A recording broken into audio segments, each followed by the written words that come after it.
करीब 15,000 सैनिकों का यकरंग कदमताल, 50,000 से ज़्यादा दर्शकों की भीड़, भारी भरकम हथियारों की झलक, नई नवेली इंटरकॉन्टिनेंटल बैलिस्टिक मिसाइल, रोबोटिक भेड़िए, आसमान में उड़ते दसियों हजार कबूतर और गुब्बारे, जापान पर जीत की 80वीं तारीख और 80 तोपों की सलामी। लेकिन इस परेड की सबसे यादगार तस्वीर पहली तोप चलने से पहले ले ली गई थी। Xi Jinping, Kim Jong Un और व्लादिमीर पुतिन। पहली बार दुनिया ने इन तीनों नेताओं को एक ही मंच पर एक साथ देखा। लेकिन ये घड़ी इसी बरस क्यों आई? रूस की कमान तो 25 बरसों से पुतिन के हाथ में है, किम जोंग उन को 14 बरस हो गए और शी जिनपिंग को भी 12 बरस हो गए। फिर आज ही क्यों? पिछले 3 दिन से चीन में क्या हो रहा है? एससीओ की सबसे बड़ी समिट इसी बरस क्यों हुई? 2018 के बाद प्रधानमंत्री मोदी का चीन दौरा इसी बरस क्यों हुआ? अच्छा, सवाल तो ये भी है कि प्रधानमंत्री नरेंद्र मोदी इस परेड में मौजूद क्यों नहीं थे? चीन के इस परेड में किस किस ने हिस्सा लिया और इससे पश्चिम को क्या संदेश गया? आज के शो में इन्हीं सवालों के जवाब तलाशने की कोशिश करेंगे। नमस्ते, मेरा नाम कुलदीप है और आप देख रहे हैं लल्लन टॉप का अंतर्राष्ट्रीय प्रसंगों से जुड़ा रोजाना का कार्यक्रम दुनियादारी। Brought to you by Bahar Ilaichi and Sensodyne K.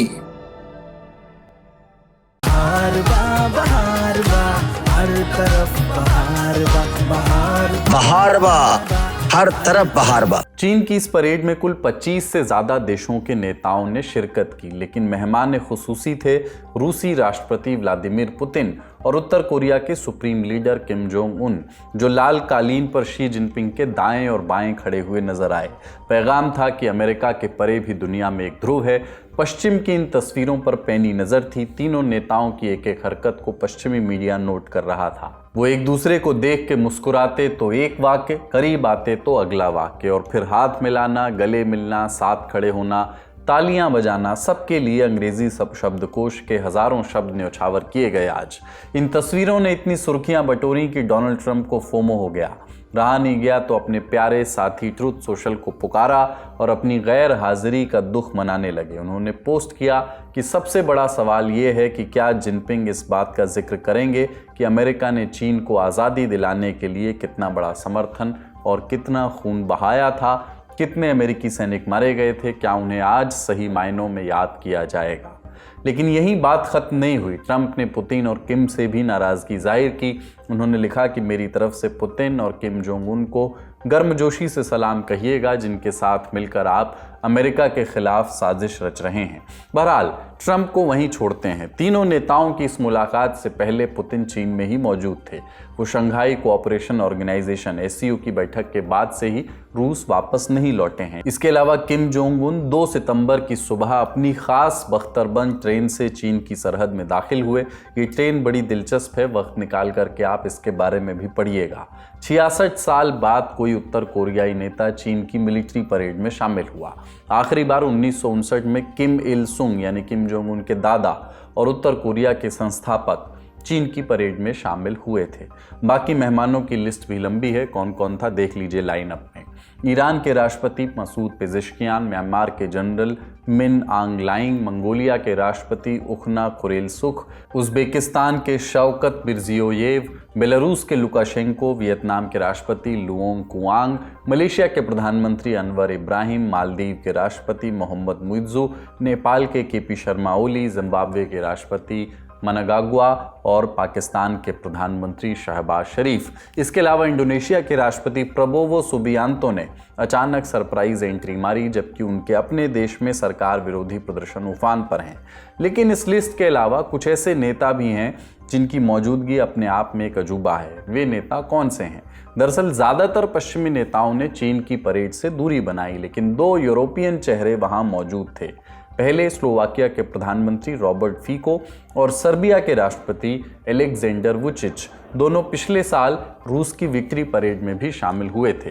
Vucic का सर्बिया ईयू में शामिल होने का उम्मीदवार है, लेकिन उसने चीन के साथ भी आर्थिक रिश्ते बनाए हुए हैं और रूस पर संतुलित रुख रखा है। यूक्रेन जंग की निंदा भी की है, लेकिन रिश्ते पूरी तरह से नहीं तोड़े हैं। ये उसका न्यूट्रल रास्ता है। वहीं फीको की कहानी दूसरी है। स्लोवाकिया ईयू और नेटो दोनों का सदस्य है, लेकिन फीको रूस से रिश्ते सामान्य करने की बात करते हैं। ईयू चाहता है कि 2027 तक रूसी तेल गैस पर रोक लगे, जबकि फीको चाहते हैं कि उनके देश तक आने वाली रूसी गैस की सप्लाई बढ़े। इसी गैस पाइपलाइन को यूक्रेन कई बार रोकने की कोशिश कर चुका है। पुतिन उन्हें स्वतंत्र विदेश नीति वाला नेता कहकर सराहते हैं। ईयू में उन्हें संदेह और आलोचना झेलनी पड़ती है। फीको का तर्क है कि नई विश्व व्यवस्था बन रही है, मैं उसी की खोज में हूं। तो क्या वाकई नई विश्व व्यवस्था, नया वर्ल्ड ऑर्डर बन रहा है? इसका जवाब मुमकिन है अगले सवाल से मिल जाए, क्योंकि मेहमानों की लिस्ट से जुड़ा एक खास सवाल है जिस पर चर्चा जरूरी है। आप जानते हैं कि महज 2 दिन पहले प्रधानमंत्री नरेंद्र मोदी ने जिनपिंग और पुतिन के साथ मंच साझा किया था। तस्वीरें सोशल मीडिया पर छा गई थी। इसे नए वर्ल्ड ऑर्डर की आहट की तरह देखा जा रहा था। तो फिर सवाल है कि अगर चीन इस परेड में पश्चिम को अपना दबदबा दिखाना चाहता है, तो फिर वैसी ही तस्वीरें यहाँ क्यों नहीं दोहराई गईं? प्रधानमंत्री मोदी इसमें शामिल क्यों नहीं हुए, जबकि उनको इनविटेशन तो मिला था? इसकी कई वजह हैं। पहली वजह, 70 बरस से चले आ रहे मतभेद किसी एक मीटिंग से मिट नहीं सकते। 1962 की जंग, 2020 में गलवान और 2017 में डोकलाम में जो कुछ हुआ उसे भुलाया नहीं जा सकता। दूसरा, पाकिस्तान के साथ चीन की सैन्य साझेदारी भी हमारी नज़र में है। ऑपरेशन सिंदूर और उसके बाद चले सैन्य संघर्ष में सब कुछ साफ तौर पर दिखा भी था। तीसरी वजह, भारत चीन के बीच आज भी तमाम सेक्टर्स में टैरिफ्स लगे हुए हैं। चीन के साथ हमारा 99 अरब डॉलर का ट्रेड डेफिसिट है। रही बात अमेरिका की, तो अमेरिका चीन की तरह भारतीय जमीन पर कब्जा नहीं किए हुए बैठा है। वो भारत का सबसे बड़ा निर्यात बाजार है, विज्ञान और तकनीक के क्षेत्र में साझेदार भी है। इसलिए चीन की परेड से दूरी बनाकर संतुलन साधना भी जरूरी था। बाकी शंघाई कोऑपरेशन ऑर्गेनाइजेशन के मंच से प्रधानमंत्री मोदी ने ये पैगाम पहुंचा दिया कि भारत अपने रुख से पीछे नहीं हटेगा। China Pakistan economic corridor CPEC जैसे प्रोजेक्ट्स पर आपत्ति बरकरार रहेगी और पाकिस्तान पोषित आतंकवाद पर चुप्पी भी मंजूर नहीं है। इसके अलावा ये भी न भूलिए कि चीन के हालिया दौरे से पहले प्रधानमंत्री मोदी जापान होकर के आए हैं और जापान ने पहले ही देशों से अपील की थी कि वो इस परेड से दूर रहें। इंडियन एक्सप्रेस पे वरिष्ठ भू राजनीतिक जानकार C राजा मोहन लिखते हैं, जो लोग कहते थे कि SCO की हैंडशेक ने क्वाड को दफन कर दिया, उन्हें मोदी की गैर हाजिरी ने सबक दे दिया है। भारत उसी कतार में खड़ा दिखा जहां ऑस्ट्रेलिया, जापान और अमेरिका पहले से थे। इन सब ने बीजिंग की इस परेड से दूरी बनाए रखी। लेकिन जापान ने बाकी देशों को परेड से दूर रहने को क्यों कहा था? इसके लिए इतिहास के पन्ने पलटने होंगे और जानना होगा कि चीन ने इसका आयोजन ही क्यों किया था। SLS और पैराबेन गॉन, तो उसका करंट ऑन। What then? इसके पोटेशियम आयंस करें टूट का करंट गॉन, लाइव का करंट ऑन। दरअसल पश्चिमी दुनिया में पढ़ाए जाने वाले इतिहास में 1939 को दूसरे विश्व युद्ध की शुरुआत माना जाता है, जब जर्मनी ने पोलैंड पर हमला किया और ब्रिटेन फ्रांस ने मिलकर हिटलर के खिलाफ जंग छेड़ दी। मगर एशिया में युद्ध इससे पहले शुरू हो चुका था। 1931 में जापान ने मंचूरिया पर कब्जा किया। उसी वक्त चीन के भीतर भी कोलाहल था। चियांग काई शेक की कुओमिंतांग KMT जिसको बोलते हैं और माओ की कम्युनिस्ट पार्टी CCP एक दूसरे से सत्ता की लड़ाई लड़ रहे थे। जापान ने उस वक्त इसका फायदा उठाया और कदम दर कदम चीन के पूर्वी इलाके में आगे बढ़ने लगा। जुलाई 1937 में बीजिंग के बाहर एक झड़प हुई जिसने चीन जापान जंग की शक्ल ले ली। तब KMT और CCP ने आपसी टकराव भुला करके जापान के खिलाफ मिलकर के लड़ाई शुरू की। उस वक्त जापान की सेना नानजिंग समेत चीन के कई शहरों में घुसी। हजारों आम नागरिक मारे गए, गांव उजड़े, औरतों के साथ बलात्कार हुए, जिसे इतिहास में नानजिंग नरसंहार कहा जाता है। अनुमान है कि इस जंग में लगभग 2 करोड़ चीनी मारे गए, जिनमें से ज्यादातर नागरिक थे, आम लोग थे। 1941 में अमेरिका ने जापान पर तेल की पाबंदी लगाई। उसी साल दिसंबर में जापान ने पर्ल हार्बर पर हमला कर दिया। नतीजा ये हुआ कि अमेरिका युद्ध में उतर आया। 1940 के दशक में जापान ने इंडोनेशिया, मलेशिया, म्यांमार और यहाँ तक कि भारत के कुछ हिस्सों तक कब्जा बढ़ाया। लेकिन 1945 में कहानी बदल गई। अमेरिका ने हिरोशिमा और नागासाकी पर परमाणु बम गिरा दिए। सोवियत संघ ने भी जापान के खिलाफ मोर्चा खोल दिया। अंततः 2 सितंबर 1945 को जापान ने औपचारिक आत्मसमर्पण कर दिया। जैसे ही जंग खत्म हुई, चीन के भीतर फिर से पुराना संघर्ष भड़क उठा। KMT और CCP की जंग फिर से छिड़ी। इस बार माओ के नेतृत्व में CCP ने बाजी मारी और 1949 में पीपल्स रिपब्लिक ऑफ चाइना कायम हुआ। चियांग काई शेक ताइवान भाग गए और वहां अलग सरकार उन्होंने बना ली। 2014 में चीन ने आधिकारिक तौर पर 3 सितंबर को, यानी जापान के आत्मसमर्पण के अगले दिन को, विक्ट्री डे घोषित कर दिया, विजय का दिन। सी राजा मोहन लिखते हैं कि सितंबर 1945 में जापान के आत्मसमर्पण के साथ युद्ध खत्म हुआ। यूरोप में तो विजेता और पराजित जर्मनी सब मिलकर के युद्ध की समाप्ति को याद करते हैं, लेकिन एशिया में तस्वीर थोड़ी जुदा है। यहाँ यादें बटी हुई हैं। असल में ये परेड चीन के लिए एक मौका है ताकि जापान के खिलाफ राष्ट्रवादी भावनाओं को हवा दी जाए और खुद को एशिया की सबसे बड़ी ताकत के रूप में पेश किया जाए। क्वाड के लिए इस मंच पर खड़ा होना 1945 की साझा जीत का जश्न भर नहीं होता, बल्कि एशिया में प्रभुत्व के लिए चीन की दावेदारी को वैध ठहराना होता, और यही वे टालना चाहते थे। तो चीन किस हद तक अपने मकसद पूरा करने में कामयाब हुआ, ये जानते हैं। इस परेड में चीन की सैन्य ताकत को पूरी कोरियोग्राफी के साथ दिखाया गया। ड्रोन, हाइपरसोनिक मिसाइलें, फाइटर जेट्स सब एक के बाद एक उतारे गए। सबसे बड़ा ऐलान था न्यूक्लियर ट्रायड का, यानी ज़मीन, समंदर और आसमान तीनों से एक साथ न्यूक्लियर हमला करने की क्षमता। पहली बार चीन ने इसे खुले मंच से दिखाया। हथियारों की जो नुमाइश हुई उसे और बेहतर समझने के लिए चलते हैं न्यूज़ रूम। लेकिन सबसे अधिक चर्चा जिस बात की हो रही है वो है उसकी इंटरकॉन्टिनेंटल बैलिस्टिक मिसाइल, जिनकी रेंज 10,000 किलोमीटर से ज़्यादा है। 3 से 4 मेगाटन ये TNT के बराबर है, यानी आपने जो हिरोशिमा पर जो बम गिरा था उससे लगभग 200 गुना ज़्यादा ये विस्फोटक ले जाने में सक्षम है। साथ ही ये न्यूक्लियर हमला भी कर सकता है। इसी सीरीज़ की एक और मिसाइल जिसको चीन ने दिखाया वो है डोंगफेंग 61।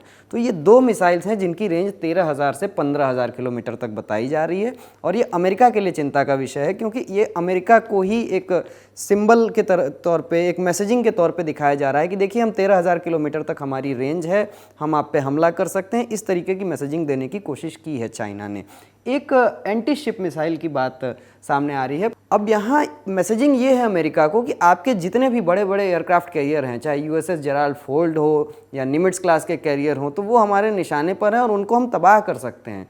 अगला ये लेज़र वेपन, पिछले कुछ ही समय पहले हमने देखा DRDO ने भी भारत में डायरेक्ट एनर्जी वेपन इसको कहते हैं। डायरेक्ट एनर्जी इसलिए कहते हैं क्योंकि इसमें हथियार के तौर पे किसी बारूद का इस्तेमाल नहीं होता, इसमें ऊर्जा का इस्तेमाल होता है। ये इलेक्ट्रोमैग्नेटिक जो तरंगे होती हैं उसको ये छोड़कर किसी भी टारगेट को, ड्रोन्स हो गए, किसी भी तरीके के एयरक्राफ्ट हो गए, उनको नष्ट कर सकती है। अगला हथियार जो है वो ये एक अंडर वाटर ड्रोन है। देखिए ड्रोन कई तरह के होते हैं, लेकिन चाइना ने जो इस बार ड्रोन दिखाया है वो एक अंडर वाटर यानी पानी के नीचे जाने वाला ड्रोन है।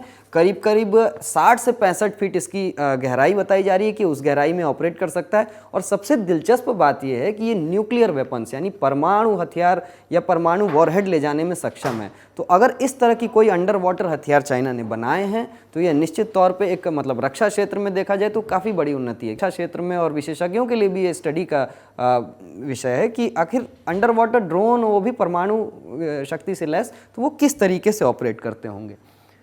ये बहुत दिलचस्प चीज़ है। HQ-19 एयर डिफेंस ऑपरेशन सिंदूर में हमने देखा था कि पाकिस्तान ने HQ-9P वर्जन के एयर डिफेंस सिस्टम इस्तेमाल किए। इंडिया ने जब उन पर हमला किया हमने भारत में, तो उन्होंने HQ-9 से हमारे हमलों को रोकने की कोशिश की। हालांकि वो काफ़ी हद तक नाकाम रहे। हमारे हेरोप और हार्पी ड्रोन्स ने उनके एयर डिफेंस इंस्टॉलेशन खासकर लाहौर में उसको तबाह कर दिया था।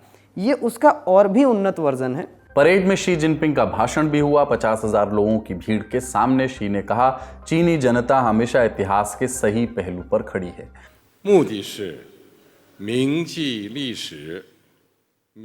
हमारा मकसद है इतिहास को याद रखना, शहीदों का सम्मान करना, शांति को संजोना और भविष्य बनाना। इतिहास ने हमें सिखाया है कि न्याय पर भरोसा डगमगा नहीं सकता, शांति की चाह दबाई नहीं जा सकती और जनता की ताकत को हराया नहीं जा सकता।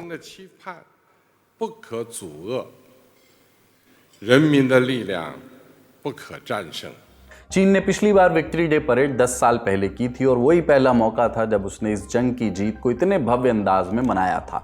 लेकिन ये परेड खास है क्योंकि पृष्ठभूमि में डोनाल्ड ट्रंप हैं।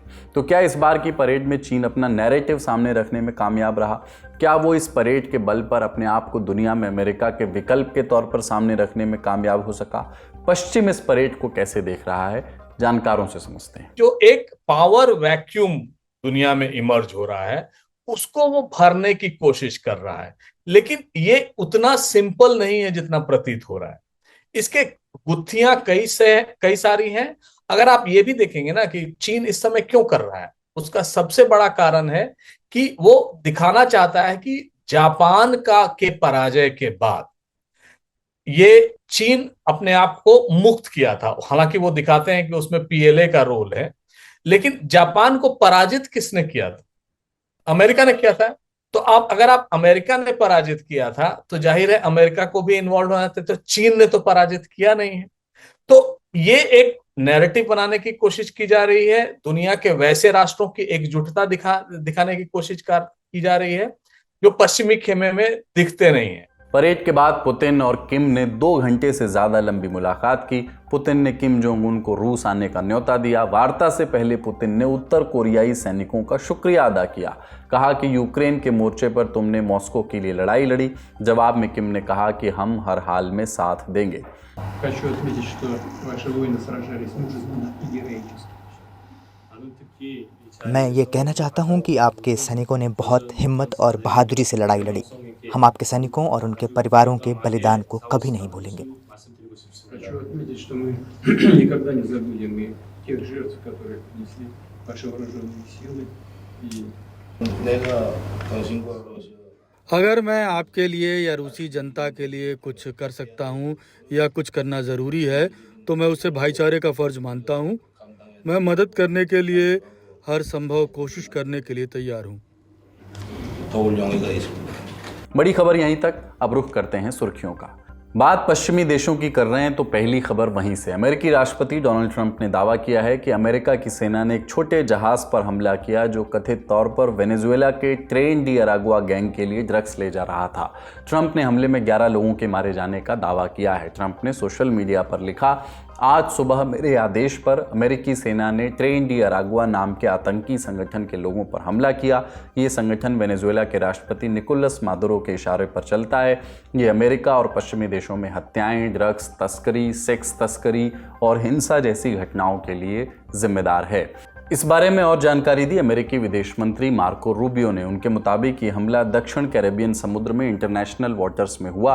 दक्षिण कैरेबियन से आपका परिचय करा देते हैं। इसमें त्रिनिदाद और टोबैगो, अरूबा, कुराकाओ और बोनेयर जैसे द्वीप आते हैं। ये इलाका अमेरिका, लैटिन अमेरिका और यूरोप को जोड़ने वाले समुद्री व्यापार रास्तों के बीच आता है। वेनेजुएला और त्रिनिदाद जैसे देशों की वजह से ये तेल और प्राकृतिक गैस उत्पादन के लिए भी अहम है।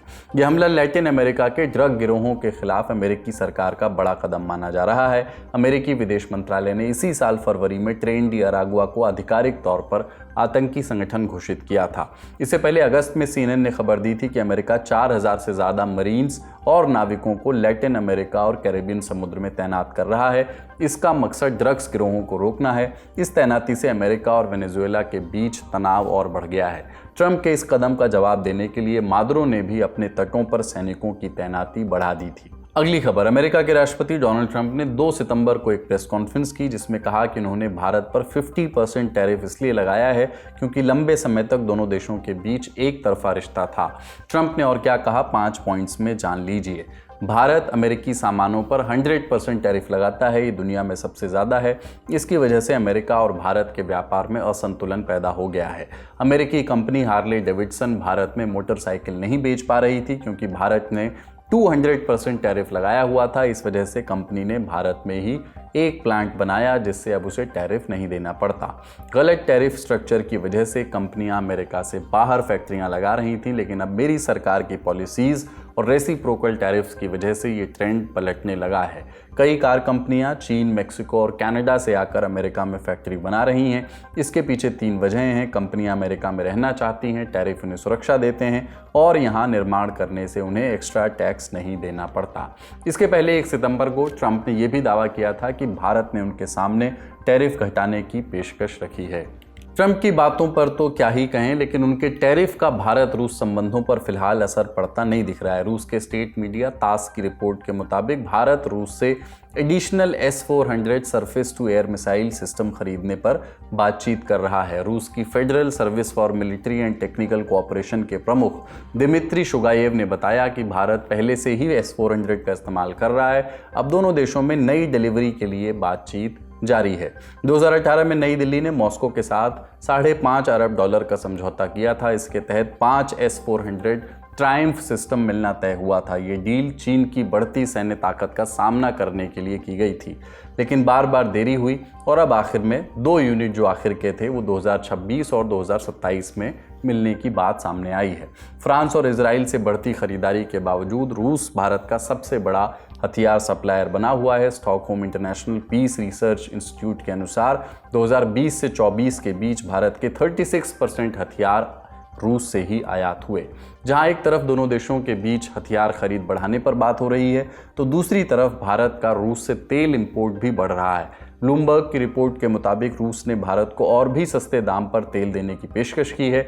रूसी उराल्स क्रूड अब ब्रेंट के मुकाबले $3 से $4 प्रति बैरल सस्ता दिया जा रहा है। कुछ हफ्ते पहले ये अंतर $2.5 था और जुलाई में लगभग $1 था। आज का दुनियादारी यहीं समाप्त होता है। अपना और अपनों का ख्याल रखिए। देखते रहिए दी लैंड टॉक। शुक्रिया। शुभ रात्रि।